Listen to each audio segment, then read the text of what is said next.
오늘 시간에는 요한계시록 강의 7번째 시간으로서 버가모 교회에게 주신 승천하신 주 예수님의 말씀이란 제목으로 함께 말씀을 살펴보고자 합니다. 버가모 교회에 주신 말씀, 소아시아 교회 가운데 세 번째 교회입니다. 소아시아 교회가 7개만 있는 건 아니었죠. 그런데 그 중에서 하나님께서 선별하여, 예수님이 선별하여서 그 교회들에게 꼭 필요한 말씀, 만약에 그 고치지 않으면 지옥 가는 거죠.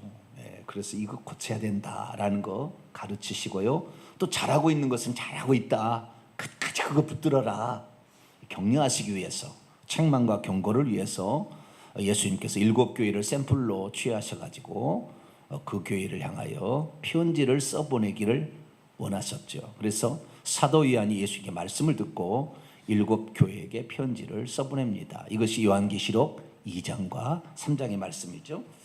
그래서 우리가 이제 지난 몇 번에 걸쳐서 에베소 교회 한 번 했고, 그 다음에 서머나 교회 한 번 했고요. 오늘은 이제 버가모 교회 차례가 돌아왔습니다. 이 교회가 세상에 많이 있는 것 같지만, 그러나 주님 보시기에서는 7가지 유형의 교회가 있다는 거죠. 많은 교회가 있는 것 같지만, 오늘날의 교회는 라오디게아 교회와 같아요. 나중에 라오디게아 교회 배우겠습니다. 부족함이 없어요. 부자예요. 부족함이 없어요. 그러나 그들의 가련한 것과 벗은 것과 굶주린 것, 그들이 그 가난한 거, 이걸 모른다는 거예요. 그래서 오늘날에는 겉으로 볼 때는 교회가 야 멋지다, 크다 뭐 하지만 사실은 그렇지 않은 교회로 가고 있는 것이죠. 그래서 요한계시록에 나와 있는 7개 교회를 보면 꼭 역사적으로 교회가 초대교회부터 시작돼서 주님이 오실 때까지의 교회의 유형을 시간적인 순서로 파노라마식으로 보여주는 것 같아요. 그래서 예를 들어서 이제 에베소 교회는 어떤 교회였습니까? 복음의 진리를 붙잡기 위해서 거짓 사도들을 분별하다 보니, 이단인가 아닌가 분별하다 보니 그 주의 종을 존경하고 사랑했던 마음이 식어져 버려서 늘 주의 종들이 오면 뱁새 눈을 뜨고 시험하고 분별하다 보니까 사랑이 식어져 버린 교회가 돼버린 거죠. 이것이 이제 처음에 초기 교회에 AD 이제 예수님이 부활 승천 후에 30년 이후에 100년까지 정도 이런 교회 상을 그대로 보여주고 있는 것이죠. 두 번째 이제 교회는 서머나 교회였습니다. 서머나 교회는 핍박받고 고난받고 순교하는 이런 교회예요.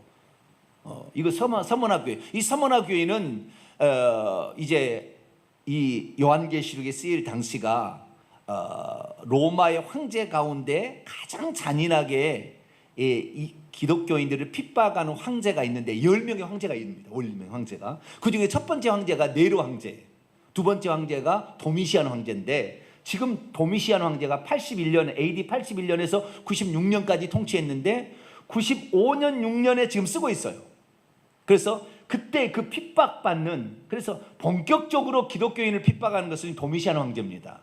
본격적으로. 그래서 이 본격적으로 핍박이 시작된 이 도미시안 황제 때부터 AD 313년 기독교가 공인되기까지, 로마에서 정식으로 종교로 인정할 때까지 그 핍박받는 교회를 상징하고 있다 이 말이에요. 그리고 그때는 예수 믿으면은 그냥 잡혀가서 죽으니까 화형당해 죽거든요. 그 다음에 사자밥이 되더니, 그러니까 전부 숨기고 살았죠. 그리고 나중에 정 안 되니까 로마의 무덤 밑에다가 굴을 파가지고, 카타콤이라 하죠. 그 밑에 들어가서 산 거예요. 한 300년여간을 그렇게 살았어요. 믿음 지키려고. 그게 바로 서머나 교회의 역사적인 순서죠. 이제 버가모 교회는 뭐냐? 기독교가 공인이 됐어요. 313년에 기독교가 공인이 됐는데 590년 로마 카톨릭이 교황이라는 것을 제도를 본격적으로 시행한 것이 590년입니다. 그래서 590년에 제1대 교황이 나오는 거예요. 그런데 나중에 그들은 역사를 조작해서 베드로가 교황, 1대 교황이라고 바꿔놓습니다만 그러지는 않았어요. 그래서 590년에 교황이 처음으로 이제 교황 제도가 시행이 되는데, 그때까지 기독교 공인 이후에 교황제도가 생길 때까지 과도기죠, 과도기. 이 과도기인데 이때는 두 부류가 있는 거예요. 어떤 두 부류가 있느냐? 순수하게 예수 그리스도만을 나의 주 나의 하나님으로 섬기려는 부류가 있고, 313년 이후에 기독교를 공인하고 321년에 태양의 날인 그날을 쉬어라 해가지고 인류 역사 가운데 처음으로, 유대인을 제외하는 처음으로 일요일 날 쉬게 되었어요. 로마 황제가 명령을 해가지고. 그래서 전 세계가 일요일 날 쉬게 됐어요. 일요일 날은 일을 안 하고. 그때가 언제라고요? 321년. 그래서 이 기독교를 콘스탄틴 대제가 승인해주고 공적인 종교로 인정해주고, 그리고 일요일 날을 쉬게 함으로 그날 예배 드릴 수 있도록 했다 이 말. 그리고 이 목회자들에게는, 이런 그 교육자들에게는 혜택을 줘. 세금도 안 받고요. 그 다음에 그들이 뭐 활동하는 모든 것을 나라에서 지원해 줬습니다. 그러니까 그전에는 예수 믿으면 핍박받아 죽었는데, 이제는 예수를 믿어서 어떤 지도자가 되면 혜택을 받으려 하니까 얼마나 많은 사람이 우후죽순으로 어떻게 되겠어요? 기독교인을 되려고 많이 노력하겠어요. 기독교인이. 그래서 많은 사람이 기독교인이 돼야 혜택을 받으니까. 그러나 그렇게 함으로써 세상 종교와 혼합이 되어져 가지고 나중에 기독교라는 그 최고의 승원장을 이 로마 카톨릭의 교황이 가로채 가지고 세계 종교 우두머리 겸 기독교 우두머리가 됐어요, 교황이. 그러다 보니까 세계 모든 짬뽕된 세상 종교, 특히 태양신 바알 종교, 태양신 종교, 바벨 종교, 이런 종교들을 받아들여서 그들의 모든 형식들과 제도들을 교회에서 답습해 갔습니다. 그래서 이걸 반대하는 거죠. 이제 이거 안 하는 거죠. 안 하려고 하는 거죠. 그래서 이 버가모 이 교회는 그 과도기에 있는 교회인데요. 그래서 이 세상과 타협할 거냐, 아니면 오직 예수 그리스도만 나의 주 나의 하나님을 믿을 거냐라는 두 군데에서 갈팡질팡하는 그런 시대의 교회를 말해주고 있습니다. 그래서 이제 버가모 교회에 관하여 우리가 말씀을 듣는데요. 오늘 우리는 이 버가모 교회는 책망도 있고요, 칭찬도 있습니다. 뭣도 있고 뭣도 있다고요? 책망도 있고 칭찬도 있습니다. 에베소도 책망도 있고 칭찬도 있었죠. 서머나는 칭찬만 있었습니다. 이제는 책망도 있고 칭찬도 있는 이 교회를 통하여 우리가 무엇을 책망을 들을 것인가 주님 앞에 잘 보시고, 이렇게 하면 책망 듣겠구나. 책망의 끝은 지옥입니다. 그 다음 우리가 칭찬의 끝은 천국입니다. 그래서 어떤 사람이 될 것인가를 이 버가모 교회를 통하여 확인할 수 있게 되기를 바랍니다. 버가모 교회의 모습을 보게 되면 버가모 교회는 에베소 교회하고는 좀 반대 측면이 있습니다. 좀 이따 이제 살펴볼 거예요. 에베소 교회하고는 좀 반대적인 교회다, 버가모 교회. 그렇게 생각하시고 들어가면 좋겠습니다. 자, 버가모 교회 봅니다. 12절입니다. 12절 같이 읽습니다. 시작. 버가모 교회의 사자에게 편지하라. 좌우에 날선 금을 가지신 이가 이르시되. 아멘. 버가모 교회의 사자, 앙겔로스, 메시지 전달자라고 제가 해석하는 게 좋겠다고 그랬죠. 이건 목회자이지 천사는 아니다. 목회자다. 버가모 교회의 목회자에게 편지하라. 여러분, 이제 다음 주에 보게 될 두아디라 교회가 나오거든요. 네 번째 교회. 두아디라 교회하고 버가모 교회에 큰 차이점이 있는데, 버가모 교회는 주의 종은 타락하지 아니하고, 그 교회, 쉽게 말해서 그의 교회의 담임 목사는 타락하지 아니하고 순수한 진리를 지키려고 하지만, 다른 지도자들이 와서 타락한 비진리를, 세상과 타협하는, 우상숭배도 우상숭배가 아니고 국민의례다, 이런 식으로 해가지고 타락한 진리를, 비진리를 교회에 가져오는 유형이라고 한다면, 버가모 교회가, 다음 주에 뵐 두아디라 교회는 주의 종, 담임 목사 자체도 비진리를 따라가 버리는 그런 유형이 두아디라 교회예요. 그러니까 두아디라 교회처럼 타락한 교회는 없어요. 영적으로 타락한 걸 치자면 두아디라 교회가 가장 타락했어요. 그래서 두아디라 교회는 하나님께서, 예수님이 엄히 명령하십니다. 그리고 그들을 가만두지 않겠다고 세 가지로 징계를 때리겠다고 얘기를 해요. 그래서 이 두아디라 교회는 주의 종마저도 비진리의 타협에서 넘어가 버리는 교회. 그걸 얘기한다면 버가모 교회는 그래도 담임 목사만큼은 비진리와 타협하지 아니하고 진리만을 수호하다가 순교하는 그런 교회가 이 버가모 교회입니다. 그러면 이 버가모라는 이 동네가 어떤 도시였는지 이 부분부터 먼저 좀 살펴보도록 하죠. 제가 성지순례를 2006년에 갔습니다. 2006년에 이스라엘, 이집트, 그다음에 요르단, 레바논은 못 갔어요. 레바논의 백향목을 못 보고 왔어요. 레바논의 백향목, 솔로몬이 성전을 지을 때 거기 레바논의 백향목을 저 요바로 이렇게 저 지중해로 해가지고 이렇게 운반했잖아요. 레바논에 가면 그 백향목이 그렇게 멋있대요. 그걸 못 봤어요. 근데 어쨌든 대신 터키를 갔습니다. 터키를. 이 터키가 바로 뭐냐? 요한계시록의 2장 3장에 있는 교회를 다 둘러볼 수 있어요. 터키의 일부분이 이 소아시아 지역을, 터키가 큽니다. 그 중에서 일부 왼쪽 귀퉁이가 이 소아시아 지역인데 7개 교회를 다 가보게 됐어요. 근데 7개 교회를 다 가보면서 제가 에베소 교회는 사도행전에 나오잖아요. 그래 안 그래요? 에베소, 서머나, 그 다음에 버가모, 두아디라, 사데, 빌라델비아, 라오디게아 이렇게 있는데 여기에 사도행전에 나오는 교회는 에베소 교회만 나오지 다른 교회는 안 나와요. 그렇죠? 그래서 에베소 교회는 야 대단하겠다 이렇게 예상하고 갔습니다. 예상하고 그랬더니 진짜 어마어마하더라고요. 에베소가 이 에게해에 있는 바닷가 근처에 있어요. 아주 어마어마한 유적들이 남아 있어요. 거기에 셀수스 도서관이라고 도서관도 어마어마한 큰 게 있고. 그런데 버가모 교회는 그 성경 구절도 몇 구절 안 나오잖아요. 그래서 얼마나 대단하겠어? 이런 생각으로 갔어요. 근데 내가 입이 쩍 부러졌어요. 버가모 지역에 가가지고. 지금은 페르가몬이라고 얘기하더라고요. 그러니까 페르가몬. 근데 이 버가모가 페르가모스 이렇게 얘기하는데 지금도 이 이름이 똑같이 불리고 있는 거죠. 네. 그런데 대단한 도시였어요. 이렇게 위대한 도시였구나. 나중에 알아봤더니 이 도시가 한때는 소아시아의 수도도 했고 무시아가 지배할 때는 무시아의 수도 역할도 했습니다. 엄청난 많은 인구가 살고 있는 거대 도시였어요. 진짜 엄청나게 크더라고요. 무엇보다도 제가 깜짝 놀래버렸던 것이 여기에 가니까 도서관이 있다고 하는 자리를 가봤는데 어마어마한 도서관 자리가 있었던 거예요. 당시에 도서관이라고 하면 세계로 최고로 치워진 것이 이집트, 애굽의 북쪽에 있는 알렉산드리아라는 곳에 있는 도서관, 거기를 최고로 쳐줬습니다. 거기 아마 100만 장성가 있었어요. 그런데 두 번째 교회로 이 버가모 교회는 20만 권 이상의 책이 그 버가모 도시에 그 도서관에 있었다고 해요. 지금 흔적밖에 없어요. 근데 어마어마한 도서관이 있었던 거죠. 그래서 여기는 교육이 발달, 다른 데는 상업이 발달하고 무역이 발달했다고 한다면 이 도시는 교육과 의술이 발달된, 교육과 의학이 발달된 아주 특별한 도시였어요. 다른 도시에 비해서. 뿐만 아니라 거기는 대학이 있었다고 그래요. 대학이. 의과대학이 있었다는 거예요. 그 도시가 당시에. 그러니까 공부를 많이 해서 수재들이 많이 몰려들었고, 저 아프리카에서는 알렉산드리아와 같지만 이 소아시아 지역에서 공부하려면 어디로 가는 거예요? 버가모로 왔던 거죠.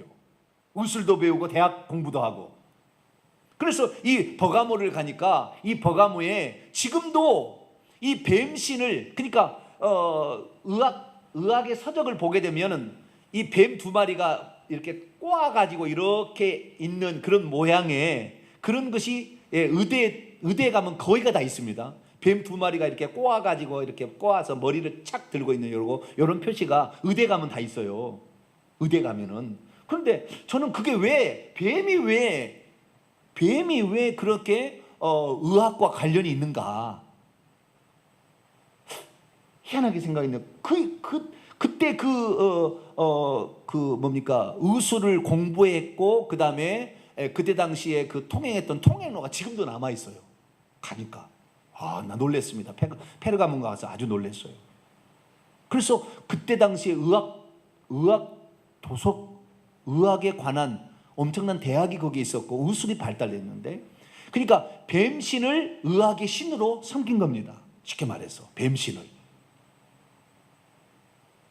그래서 에스클레피오스라는 뱀신을 섬기고 있더라고요. 그래서 그 도시에 주신은 에스클레피오스라는 이 뱀신을 섬기고 있었어요. 야, 여기 대단하구나. 그래서 왜 이 도시가 사단의 보좌가 있는 도시라고 얘기했는지 그 이유가 다 나와요. 그래서 야, 나는 거기에 도시 가서 어쨌든 거대 도시였다는 거. 그다음에 여기는 무역과 무슨 상업이 발달 도시가 아니라 의학과 교육이 발달된 도시였다는 거. 예, 그것을 제가 그때 보고 왔던 기억이 새록새록 납니다. 그런데 자우지간 이 도시가 이런 도시였고요. 무엇보다도 또 하나 제가 이 도시에 가서 놀랬던 것이 그 도시가 어마어마하게 커요. 그런데 언덕 위에 돼 있어요. 언덕 위에 도시를 지었어요. 언덕 위에 도시를 지었는데 어마어마하게 커요. 근데 언덕 아래쪽에 가니까 이렇게 원형 경기장 같은 거 있잖아요. 한쪽에만 이렇게 딱 돼 있어서 저쪽에서 말하면 다 들리는, 옛날에는 그런 게 있어요. 거기서 우리가 노래했는데요, 그 아래서 했는데 그 어마어마한 언덕을 다 계단으로 만들어서 그 원형 경기장처럼 만들어 놨어요. 부채꼴 모양으로. 그런데 여기서 소리를 하니까 다 들리는 거예요. 저 위에까지. 마이크를 안 쓰는데도. 기가 막힌 어떤 그런 음향의 원리를 알고 지었더라고요. 그런데 바로 그 옆에 보니까 제우스 재단이 지금도 있어요. 제우스 재단이. 제우스 신, 스스라고, 성경에는 스스 신, 헤르메스 허메 신이라고 있는데 이 제우스 신 재단이 지금도 남아있더라고요. 그래서 야, 이 도시가 우상을 숭배하는 아주 사탄을 아주 그냥 대놓고 섬기는 도시였구나. 그런 걸 제가 알게 되었고, 그것이 교육과 의학을 통하여 들어가고 있었다는 사실에 대해 깜짝 놀랐고, 우리나라에는 교육과 의학이 미국의 선교사를 통해 들어왔잖아요. 우리나라의 근대 문명은 교육과 의학입니다. 미국의 선교사들이 와서 대학을 세우고 학교를 세우고 그 다음에 병원을 지어가지고 이 나라를 개화시켰습니다. 대한민국을. 그런데 우리나라는 누가 가지고 들어왔어요? 뱀신을 섬기는 나라가 아니라 하나님을 섬기는 나라, 미국에서 온 거예요. 할렐루야. 그래서 이 나라가 그나마 그래도 은총을 받고 사는 것은 하나님을 섬기는 곳에서 와서 학교를 세우고 하나님을 섬기는 곳에 와서 병원을 세웠기 때문에 이 나라가 그만큼 그래도 잘 사는 나라가 되었다. 잘못했다가는 뱀신을 섬기는 버가모에서 선교사가 왔다면 어떻게 됐겠어요? 이 나라는 이슬람으로 완전히 끝날 뻔했는데 참 감사하다. 그래도 이 교육을 이 기독교의 국가에서, 그리고 우수를 기독교 국가에 해왔던 게 너무 고마운 거죠. 그래서 저도 이제 교육을 더 많이 하려고 교육 대학원까지 제가 이제 나왔는데요.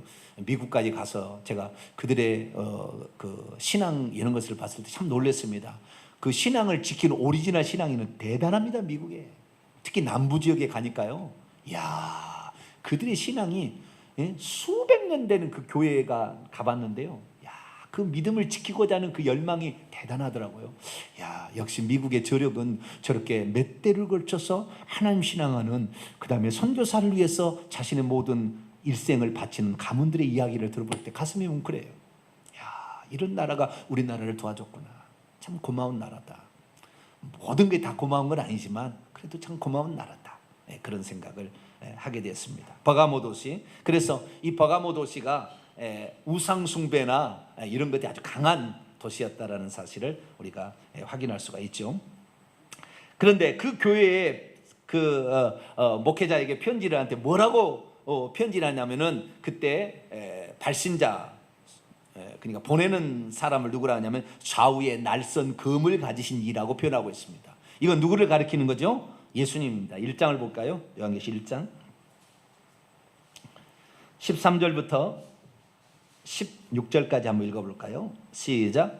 초태 사이에 인자 같은 이가 발에 끌리는 옷을 입고 가슴에 금띠를 띠고 그의 머리와 털의 희가 흰 양털 같고 눈 같으며 그의 눈은 불꽃 같고 그의 발은 풀무불에 단련한 빛난 주석 같고, 그의 눈은 불꽃 같고 그의 발은 풀무불에 단련한 빛난 주석 같고는 두아디라 교회 사자에게 편지할 때 내가 누구다 예수님 소개하는 말이에요.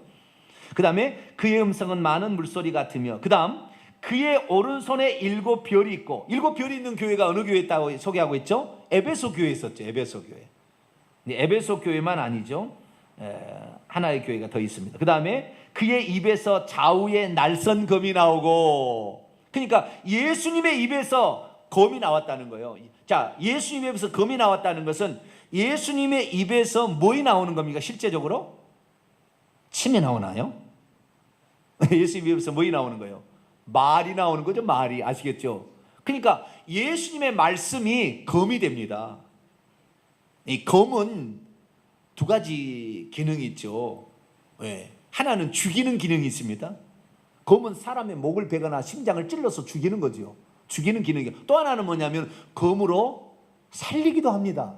죽어가는 사람을 수술해서 살릴 수도 있어요. 근데 여기에 나오는 검은 어떤 검이냐면 죽이는 검이에요. 죽이는 검.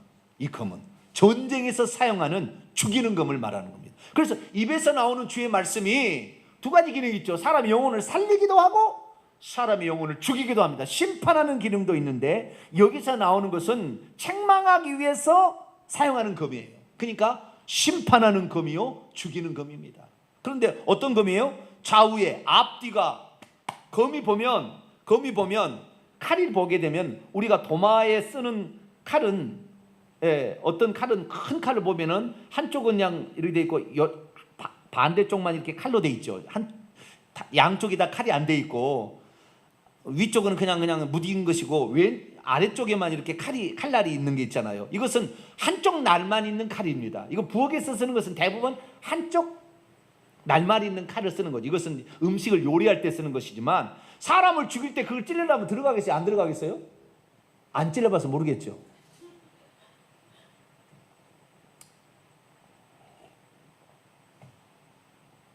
그러니까 부엌에서 쓰는 칼 아니고 과도를 가지고 사람을 찌르는 거예요. 과도는 양쪽에 다 있잖아요. 예? 사람을 찌를 때 부엌칼을 갖고 식칼 갖고 안 간다는 거예요. 왜? 안 들어가니까 찔러도. 그런데 칼은 뭡니까? 아주 사람을 죽이기 위해서 만든 칼이니까 뼈조각에 양쪽에 다 날이 쫙 서가지고 뼈조각이 돼 있잖아요. 쑥 들어가는 거예요. 푹 들어가서 푹 나오는 거죠. 이렇게. 예. 그 칼을 말하는 겁니다. 여기 나오는 칼은 그 전쟁할 때 쓰는 그 칼을 말하는 거예요. 그런데 날이요 반짝반짝 아주 단련돼서 반짝반짝하는 그런 날이 있는 칼을 예수님이 갖고 있다고 소개하고 있습니다. 그러니 이 교회는 책망을 받겠어요? 칭찬을 받겠어요? 이건 죽이려고 주님이 달라드는 거니까 보통 심각한 게 아니에요. 이 교회는 지금 아시겠죠? 내가 너희들 회개치 아니하면 내가 이 칼로 너를 찔러서 죽이겠다는 거예요. 그런데 예수님은 직접 칼을 쓰는 게 아니라 말씀이 칼입니다. 자, 에베소서 6장. 에베소서 6장. 말씀이 칼이에요. 예수님은 말씀으로 칼처럼 찔러버리는 거죠.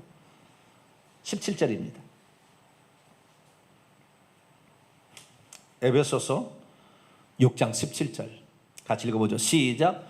구원의 투구와 성령의 칼 곧 하나님의 말씀을 가지라. 성령의 칼, 하나님의 말씀은 칼이라는 거예요. 근데 좋은 의미의 칼도 있습니다. 자, 히브리서 4장. 이 칼은 아니에요. 근데 이 칼도 있다는 거예요. 히브리서 4장 12절.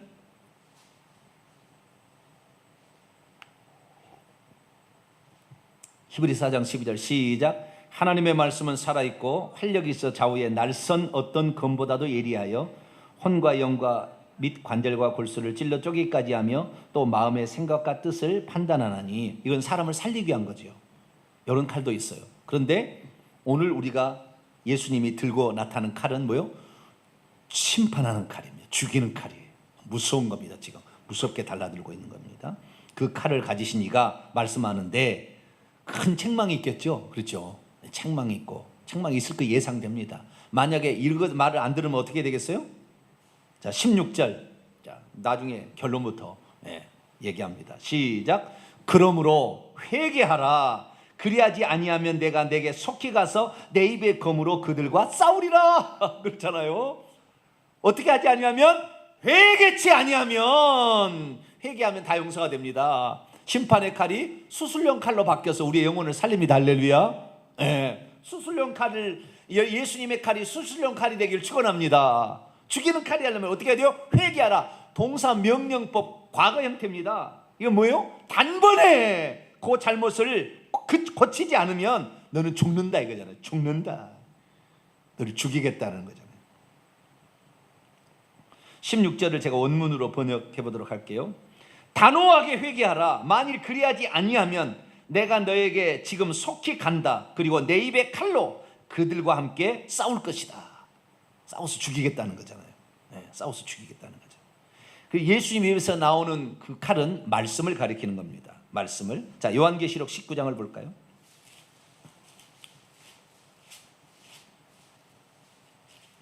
여러분, 제가 이렇게 말씀을 증거할 때 이 말씀이 여러분에게 수술용 칼이 되길 축원합니다. 죽이는 칼이 되면 안 되고, 어떤 목사님 막 저주를 하고 있어 막. 그러면 안 돼요. 살리게 해야 되죠. 책망한다 살리는 칼을 써야 되는 거죠. 자, 19장 11절에 하늘이 열린 것을 보았더니 백마와 그것을 탄 자가 있어요. 충신이며 진실입니다. 예수님이죠. 신실하고 참되시니. 그런데 그 13절을 읽어봅니다. 시작. 또 그가 피 뿌린 옷을 입었는데 그분의 이름은 하나님의 말씀이다 칭하더라. 그분의 이름이 뭐라고요? 하나님의 말씀인데 15절 시작. 그분의 입에서 예리한 검이 나오고 그곳으로 만국을 치겠고 친히 그들을 철장으로 다스릴 것이다. 예수님이 재림하실 때는 심판지로 오는 거예요? 수술하는 분으로 오신 거예요? 심판하실 때는 아니 재림하실 때는 심판하는 주님으로 그날 쳐버리는 거예요. 그때까지 회개치 아니하면. 예리한 말씀으로 끝내는 겁니다. 예수님은 명령으로 끝내는 거예요. 하나님이니까. 그래서 우리가 하나님의 말씀을 들을 때 그 말씀으로 우리의 잘못된 것은 도려내고, 할렐루야, 도려내서 수술을 잘해야 골마 터지지 않아요. 지옥 안 가는 겁니다. 제가 혹시 책망하는 말을 해도 너무 실망하지 마시고 상심하지 마시고, 아, 우리 목사님이 나를 살리기 위해서 책망하는구나. 나에게 더 책망을 주시옵소서.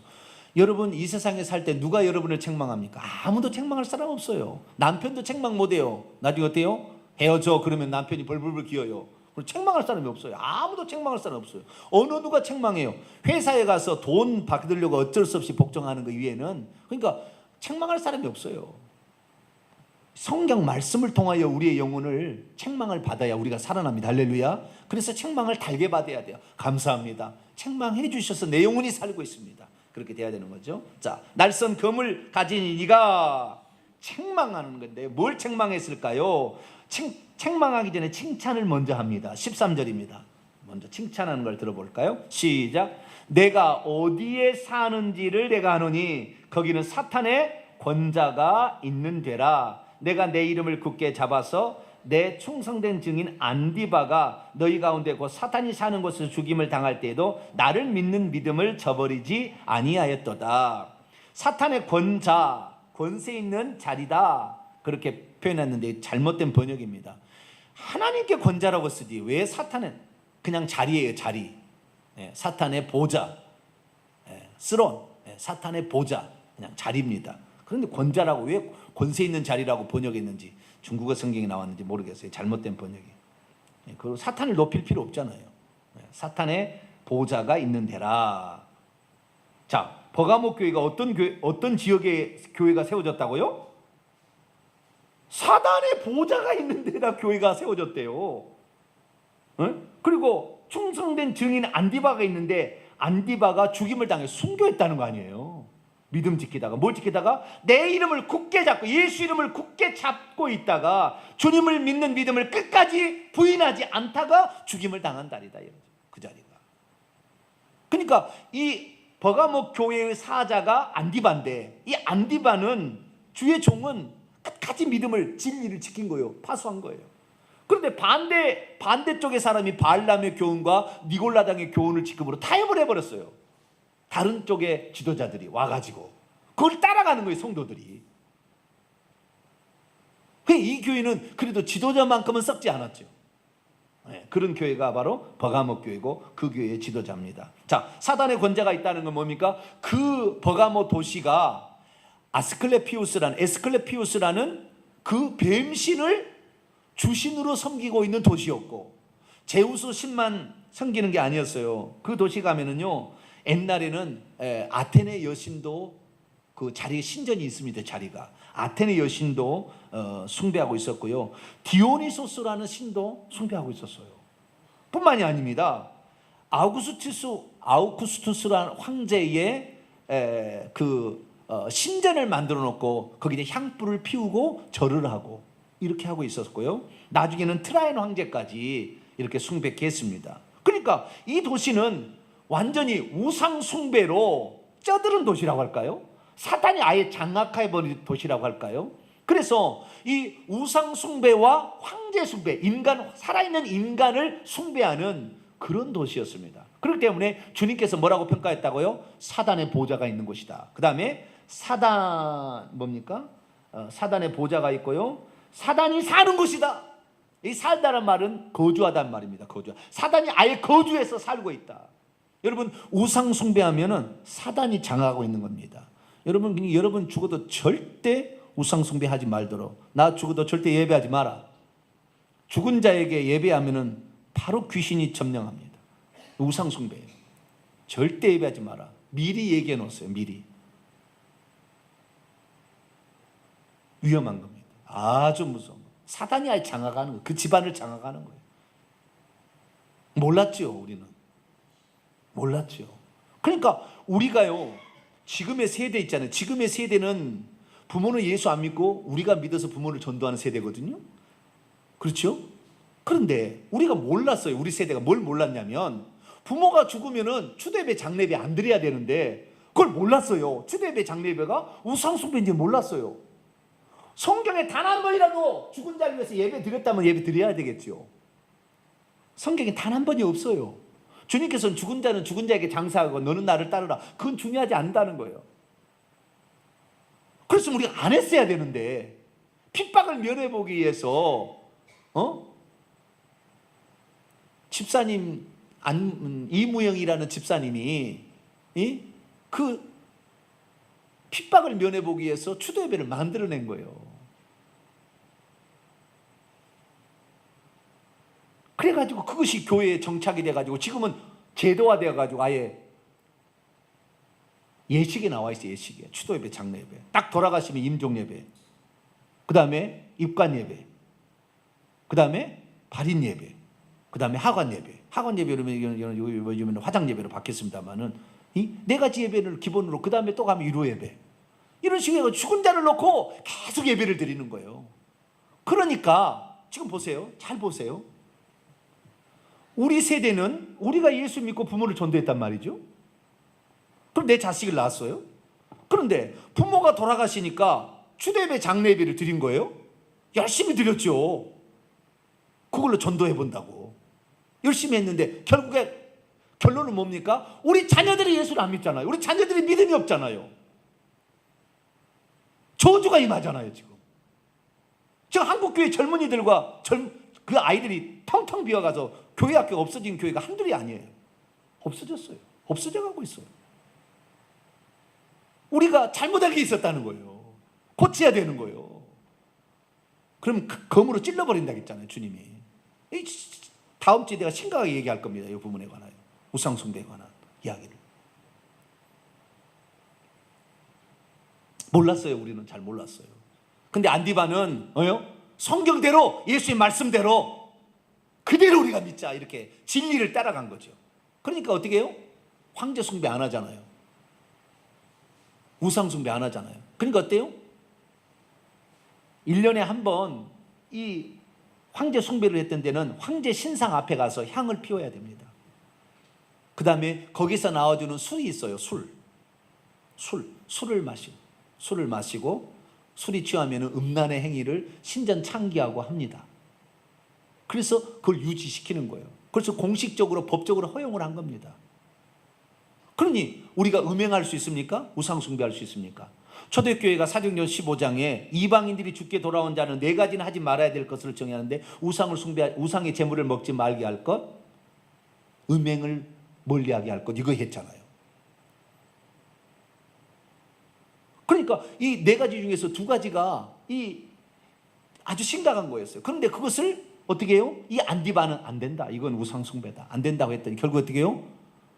그 불이익을 주는 거죠. 그래서 예를 들어서 버가모 도시에서 각 집집마다 혜택을 주는 혜택을 안 주는 거죠. 상업활동을 못하게 막아버리는 거죠. 시장에서 물건을 사고 파는 걸 잘 못하게 하는 거예요. 그리고 뿐만 아니라 시민권 같은 이런 권한에 제한을 둬서 나중에는 쫓아내버리든지 이렇게까지 하는 거예요. 근데 안디바는 그래도 좋다.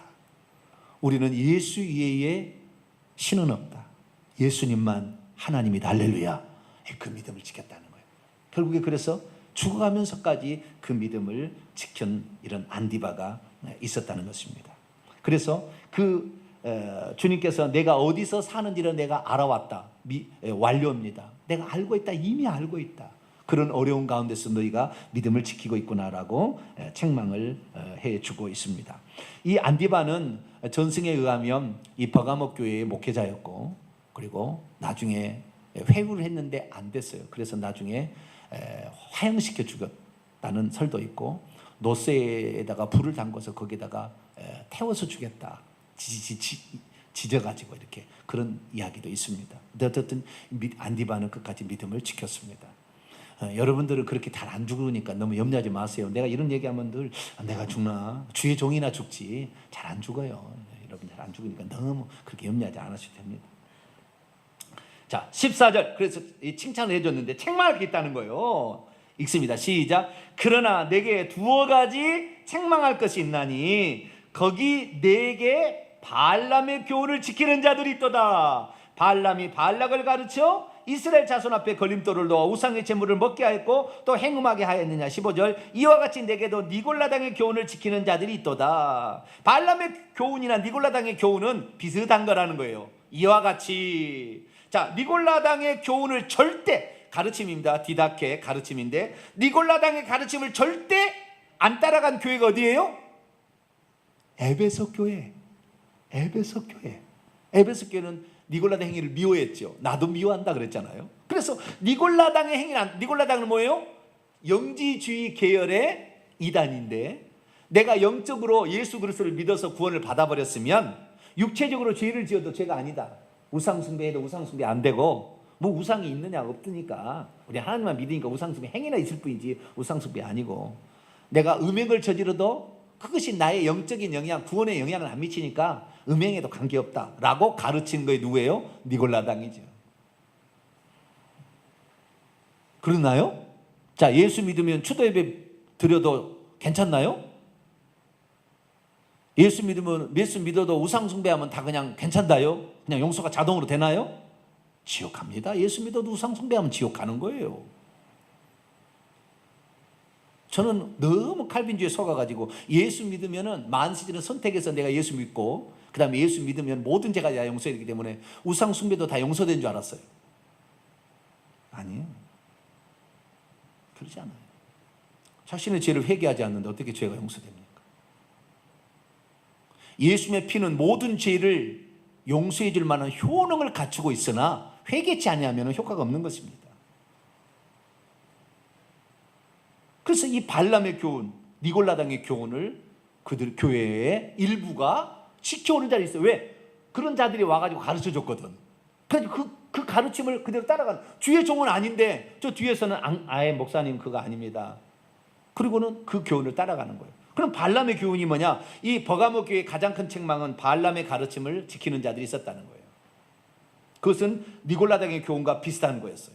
그럼 발람의 교훈은 뭐냐? 발람의 가르침은 거의 니골라당의 가르침하고 비슷한 건데, 발람의 가르침이 뭡니까? 구약의 민수기를 보면 22장에서 24장을 보면 이스라엘 민족이 출애굽을 해가지고 모압 땅을 지나서 이제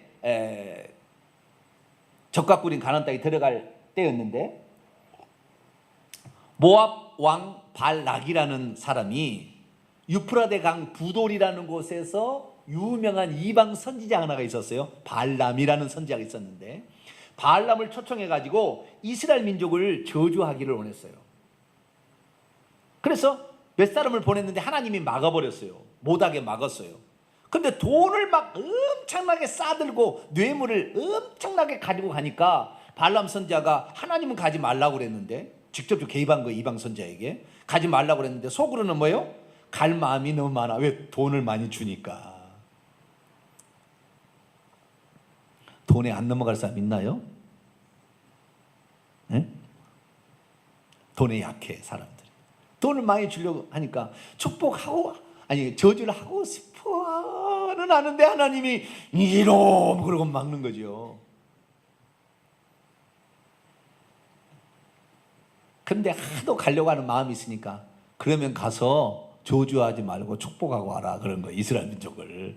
그래, 보내주시기만 한다면 감사하죠. 뭐 하려고 하려고요? 저주하려고 하는 거예요. 그런데 저주하려면 입이 저주가 안 나와버려요. 이스라엘이 축복하는 말만 3번이나 축복하는 말밖에 할 수밖에 없었어요.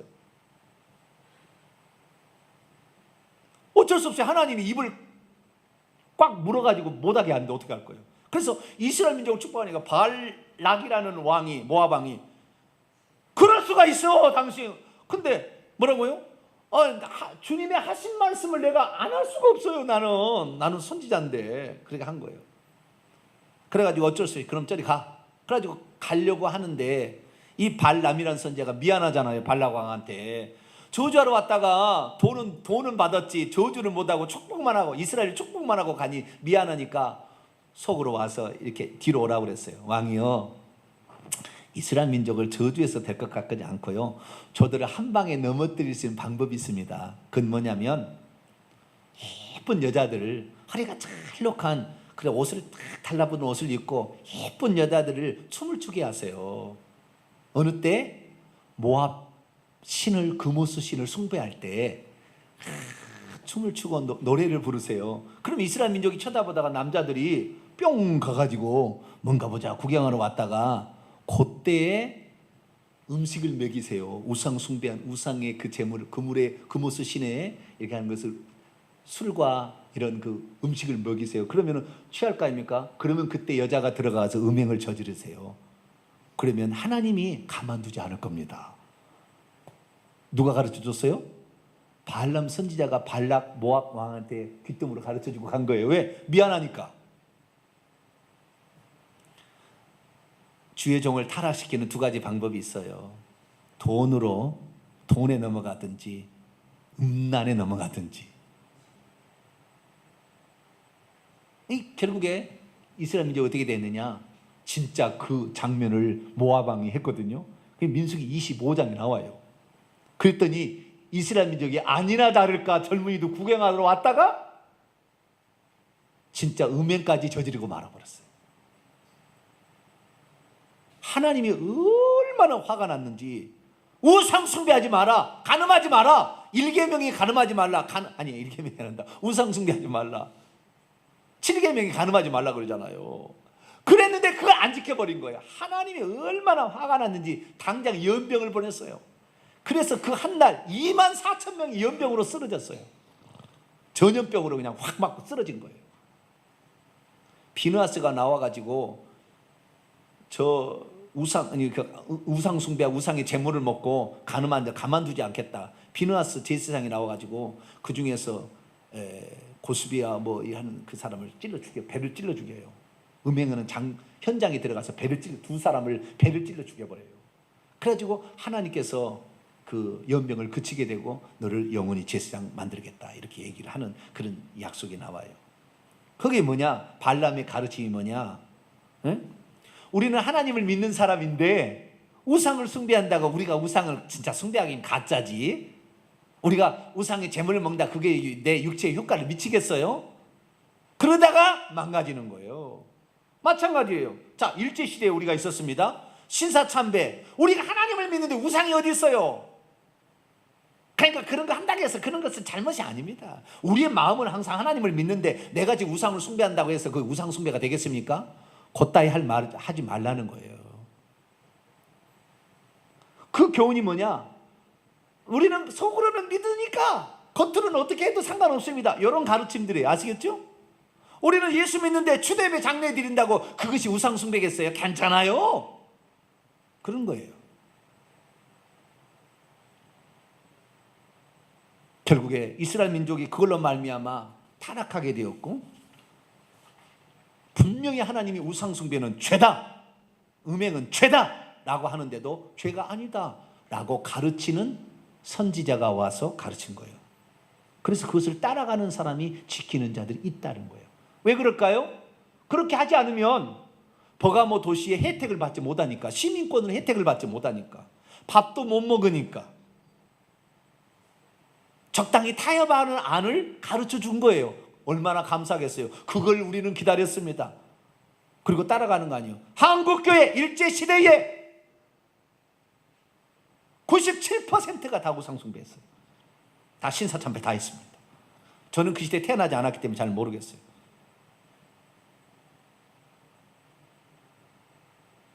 (3%만) 주기철 목사님 같은 분만 그건 우상숭배니까 하지 말아야 됩니다. 그러나 우리 교단까지 다 1938년에 총회에서 다 결정했어요. 그건 우상숭배가 아니라. 그 아픔이 우리에게 있는 거예요. 여러분, 그럼 어디 따라가야 됩니까? 우리 목사님은 우상숭배, 자, 신사참배는 우상숭배가 아닙니다, 그렇게 가르쳤으면 여러분 어떻게 따라가야 돼요? 그것을 가르치고 있는 주의 종의 교회가 두아디라 교회고, 주의 종이 아니다, 주기철 목사님 같은 경우는 버가모 교회인 거예요. 아니다, 그 우상숭배다. 주님은 책망했습니다. 발람의 가르침을 따라가서는 안 된다. 회개하라. 16절 회개하라. 만약 회개치 아니한다면 내가 속히 가서 칼로 찔러 너를 죽이겠다. 지옥 보내겠다 그 말이죠. 우리는 우상숭배 하지 않게 되기를 축원합니다. 우상숭배가 굳이 초대배 장례만 우상숭배겠어요? 골로새 3장 5절에 탐심, 욕심, 돈에 대한 욕심, 권력에 대한 욕심, 음행에 대한 욕심이 그치자면 그것이 우상숭배예요. 여러분, 하나님께 나올 때 날도 한 날은 우리의 날이 아니라고 생각하셔야 돼요. 아시겠죠? 일주일에 하루는 우리의 날이 아니에요. 도로가 있잖아요. 도로가 있는데 횡단보도가 있어요. 횡단보도는 도로인가요? 보도인가요? 여기 사거리 가면 횡단보도가 있잖아요. 이렇게 쭉 그어가지고 도로에. 그럼 횡단보도는 도로인가요? 보도인가요?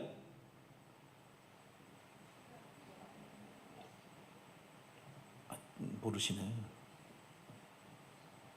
횡단보도라고 그랬잖아요. 횡단보도. 아이 참.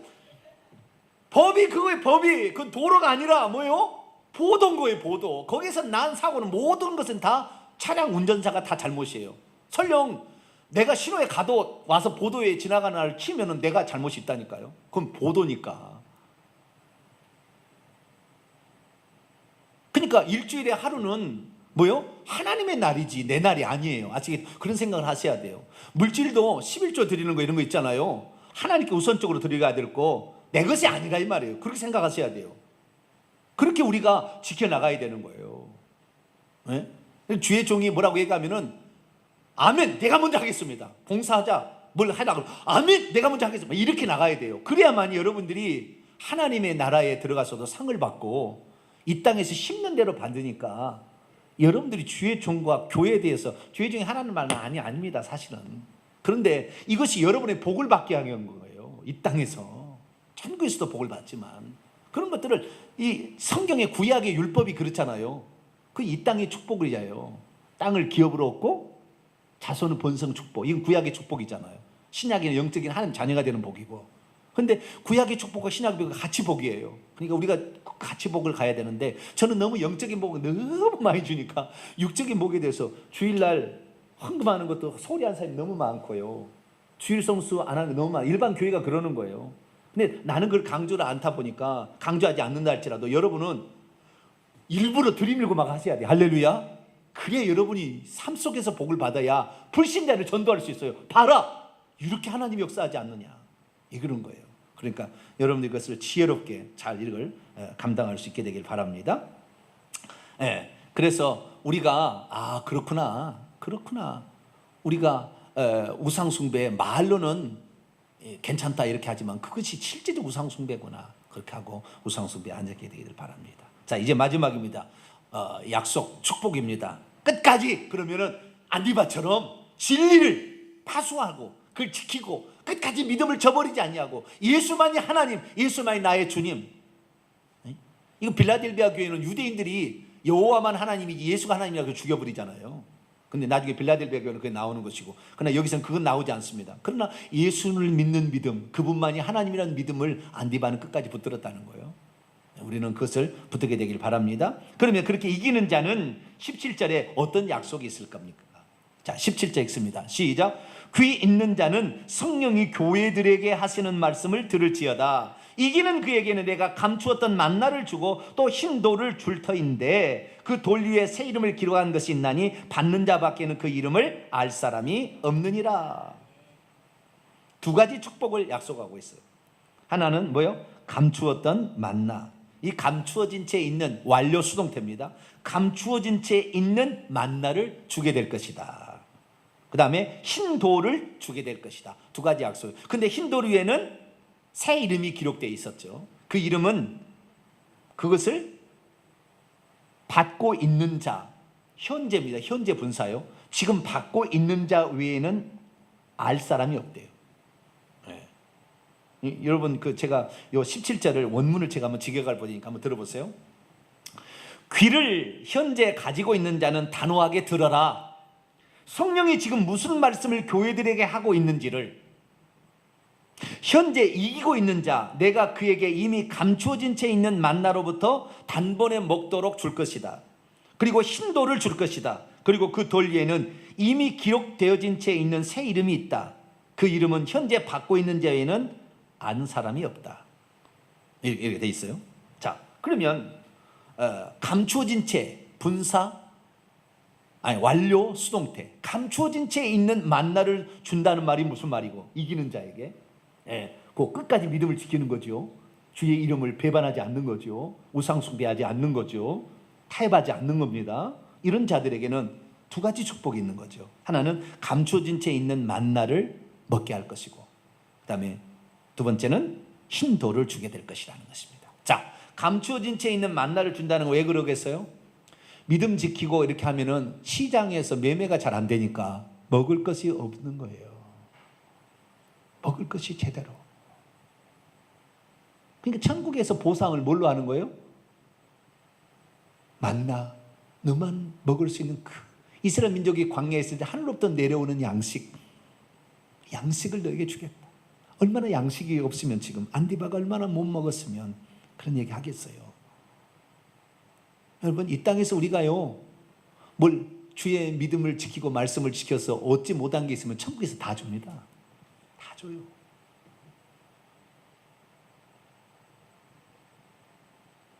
우리 집사람한테는 미안하지만 화장실 2개 있는 집에 이사를 못 갔어요. 천국에 가면 화장실 2개는 있을 거예요.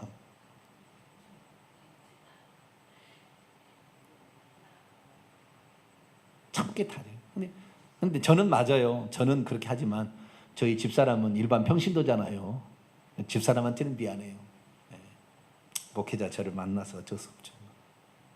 제가 돈 버는 사람이 아니라, 제가 돈 벌었으면 열심히 벌었을 겁니다. 제가 그냥 호락호락한 사람은 아닙니다. 그러나 제가 돈 버는 사람으로 부름받은 게 아니고 말씀을 전하는 메시지 전달자로 부름받아. 이 방면에서는 전 세계 그 어떤 목회자보다도 주님 말씀을 가장 진리를 바로 전하는 목회자로 저는 서고 싶어요. 그리고 이런 자들을 제가 주의 종들을 만들고 싶어요. 제 후배들을. 제 그게 소망이에요. 감추었던 만나, 감추어진 만나. 못 먹었으니까 양식을 너만 은밀히 먹을 수 있는, 너만 먹을 때 그 맛있는 것을 내가 먹게 해주겠다. 이 영적으로 봤을 때는 이 만나가 천국에 하늘에서 내려온 거잖아요. 그렇죠? 하늘에서 내려온 만나라고 요한복음 6장에 얘기합니다. 내가 하늘에서 내려온 만나다, 예수님이 얘기해요. 너희 조상은 광야에서 만나를 먹었지만 나의 살과 피는 영원한 너희의 만나, 양식이 될 것이다. 우리 주님을 가리키는 표현이니까요. 주님의 영원한 너의 기업이 될 것이고, 또한 주님의 말씀이 너의 영원한 음식이 될 것이다. 천국에서 그렇게 먹게 하겠다는 거예요. 영원토록 나와 함께 살자, 그런 얘기. 그러니까 이런 사람은 숭배하는 사람은 천국 들어갑니다. 그래서 천국에서 맛있는 거 대접 받을 수 있어요. 천국에서 우리 집 오세요. 아마 여러분보다 더 맛있는 음식이 하나님이 나한테 주지 않을까. 이건 개인적인 생각이에요. 우리 집에 오시면 여러분 집에서 못 먹는 걸 먹을 수 있어요. 목사님, 세상에 있을 때 동탄명성께 우리 담임 목사님이니까 저를 소외시키지 말고 꼭 저를 초대해 주세요. 그렇게 지금부터 기도를 해놓으세요. 아시겠죠? 그러면 우리 집에서만 먹을 수 있는 그런 걸 여러분 대접해 드릴 테니까. 만나, 감추었던 만나. 얼마나 먹고 싶었으나 믿음 지키려고 못 먹은 거예요. 그래서 그걸 준다는 거예요. 주님이 양식 배불리게 먹게 하겠다. 천국 양식인 거죠. 예수 그리스도가 주체이시고. 그 다음에 두 번째는 뭐예요? 흰 돌을 줘요. 돌 갖고 뭐 하라고요? 돌팔배질 하라고? 그런데 수식이가 재밌죠. 무슨 돌입니까? 무슨 돌? 흰 돌이라고 그랬죠. 흰 돌. 흰 돌, 검은 돌이라고 하면 안 될까요? 왜 흰 돌이라고 그랬을까요? 의미가 있는 거지요. 의미가 있는 거. 하나님은 원래 뭐예요? 흰색이에요. 죄가 없음. 그분은 거룩하심, 구별되었음. 그래서 그의 머리털의 희기가 흰 양털 같고, 흰 것은 깨끗하다는 거예요. 죄가 없다는 거잖아요. 그런데 돌이라고 표현한 거예요. 왜 돌이라고 표현했을까요? 그때 당시에 로마는 반드시 재판을 열어서 죄인이니 아니지 판정을 내렸습니다. 그냥 저 예수 믿으니까 저 때려 죽입시다. 그래 때려 죽인 게 아니에요. 꼭 공산당은 그렇잖아요. 떼거지로 해가지고 떼거지로 해가지고 달려서 죽여버리는 거예요. 법부터 뭣도 없어요. 이것이 공산당입니다. 그래서요 떼거지로 달려들면 위험한 겁니다. 법으로 정확해야지. 근데 로마는 어떤 국가였습니까? 떼거지로 하지 않았어요. 반드시 재판을 열어서 재판에서 유죄 판결을 받아야만이 사자밥이 되게 하고 화형도 시켰다 이 말이에요. 유죄 판결을 해야. 아시겠죠? 그러면 그때 당시에 심판관들이 어떻게 유죄 판결을 했느냐? 죄가 있으면 검은 돌을 내놓은 거예요. 죄가 없으면 흰 돌을 내놓은 거죠. 그런데 이 로마 정부에서는 어떻게 해요? 검은 돌을 내놨던 거죠. 저것들 로마에 대항해서 로마의 황제를 나의 주 나의 하나님을 하지 않았기 때문에 저는 죄인입니다 라고 검은 돌을 냈기 때문에 다 검은 돌을 때문에 그가 죄인 유죄 판결을 받아서 죽어간 거예요. 그런데 어떻게 해요? 예수님은 뭔 돌을 준대요? 너는 무죄다. 나 믿고 따른 거 우상숭배 안 하는 거 세상 사람은 너를 유죄라고 판정했지만 나는 너를 어떻게 하겠다? 무죄, 죄 없음, 깨끗함 하겠다. 이것이 구약 성경의 이스라엘 백성도 잘 알고 있는 사실이었습니다. 자, 출애굽기 28장을 볼까요? 다 왔습니다. 이제 출애굽기 28장 30절.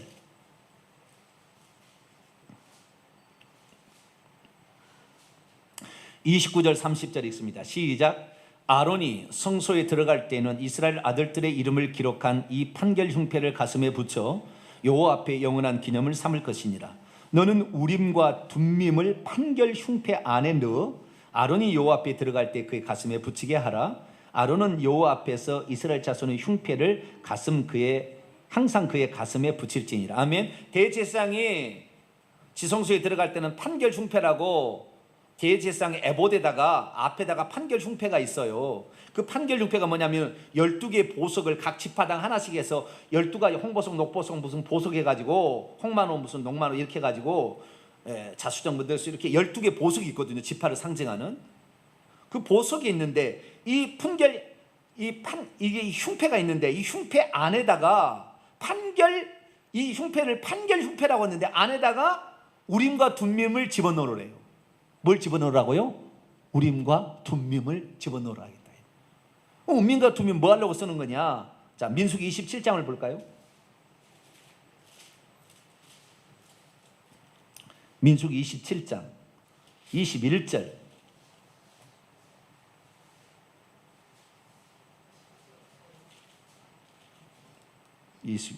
자, 19절부터 읽습니다. 민수기 27장 19절부터 21절까지 읽습니다.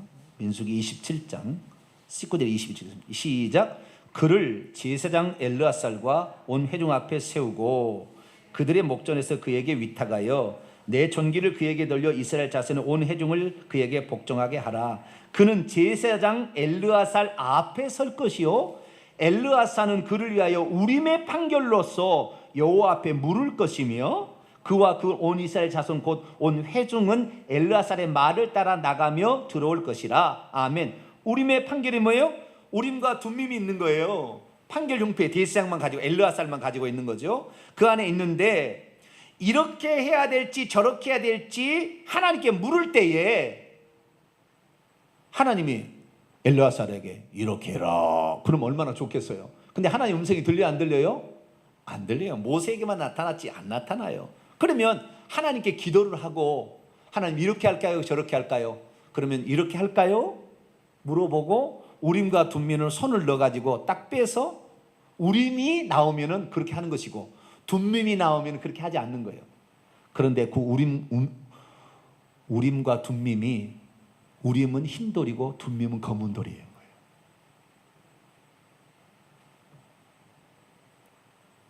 제사장이 판결을 할 때 이 사람이 죄인인지 아닌지 애매할 때가 있어요. 근데 판정을 내려야 돼. 그럼 어떻게 내려야 되는 거예요? 하나님께 기도하고 주여 알려주시옵소서. 그리고 돌을 꺼냈는데 흰 돌이 나왔어. 넌 무죄. 대제사장이 판결할 때 마지막에. 근데 검은 돌이 나왔어요. 너는 유죄라고 판정하라는 거예요. 이것이 구약의 이스라엘 백성들에게도 있었습니다. 그래서 예수님께서 흰 돌을 준다라고 말할 때는 대제사장이 마지막 판결을, 대제사장이 꼭대기예요. 네? 10부장, 50부장, 100부장, 1000부장 올라가서도 안 됐어. 그래서 대제사장이 왔어. 문제가. 대제사장이 마지막 결단하는데 어떻게 해요? 흰돌이 나왔어요. 넌 무죄다 이게. 그건 끝이에요. 더 이상의 판정이 없어요. 그 뒤에 판정할 게 없어요. 거기 끝이에요. 네, 대법원 판결이에요. 더 이상 갈 게 없어요. 이게 흰돌입니다. 그래서 주님께서는 어때요? 주님을 위해서 주의 말씀을 그대로 지키기 위해서 죽기까지 주의 말씀을 따라가는 자에게는 넌 무죄! 너는 지옥 안 가도 돼! 너는 천국이야! 라고 결단을 내려주신다. 이것이 이기는 자에 대한 약속입니다. 할렐루야. 네. 우리가 세상에서는 비록 너는 교회 왜 그렇게 나가냐고 맨날 핍박. 우리가 교회 나가는 게 뭔 죄를 지었습니까? 교회를 나가는 게 뭔 큰 죄예요? 남편을 위해서 아내, 자식을 위해서 기도하고 하나님께 기도해서 이렇게 좋은 일만 하고 예수 믿고 선하게 산 사람 우리지. 뭘 그게 잘못됐어요. 그런데 예수 믿지 않은 사람은 사탄이 뒤에서 조종해서 잔인하게 핍박하는 거예요. 꼭 그래서요, 교회 나가는 것이 꼭 범죄하는 것처럼 예배드리는 것이 무서워 때로는. 그러나 주님은 뭐예요? 무죄다. 할렐루야. 넌 무죄야. 결론적으로 내려준다는 거예요. 그러니까 우리가 교회 나가는 거 죄가 아닙니다. 할렐루야. 예수 믿는 거 죄가 아닙니다. 이거 죄가 없어지는 방법이에요. 그래서 우리는 버가목 교회처럼 이기는 성도가 되어서 천국에서 감췄던 만나를 먹고 흰돌을 받게 되기를 간절히 축원합니다. 거룩하신 하나님 감사합니다. 오늘 버가목 교회의 성도들에게 주신 말씀을 들었습니다.